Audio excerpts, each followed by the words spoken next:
இந்த இடைத்தேர்தல் வந்து அவருக்கு கிடைத்த ஜாக்பாட்.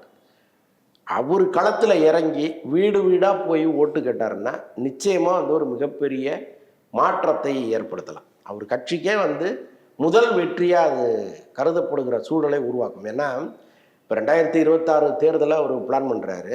அன்னைக்கு வந்து ஒரு பொது தேர்தல் கிட்டத்தட்ட ஒரு 150 தொகுதியில் அவங்க கட்சி நிற்கிதுன்னே வைங்க.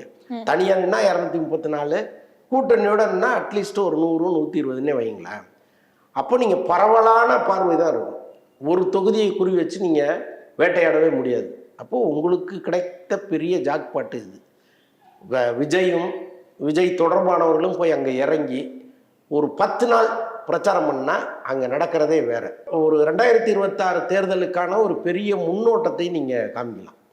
அட்லீஸ்ட்டு தோக்குறீங்கன்னா கூட வச்சுக்கிங்களேன், பணம் கொடுத்து ஜெயிச்சிட்டாங்கன்னு ஒரு பொய்யை சொல்லிட்டு நீங்கள் பாட்ட போகலாம். ஸோ அதற்கும் வந்து ஒரு வாய்ப்பை நீங்களே ஏற்படுத்திக்கலையோங்கிறது தான் என்னுடைய பார்வையாக இருக்குது. ஒரு நல்ல வாய்ப்பை மிஸ் பண்ணிட்டேன்.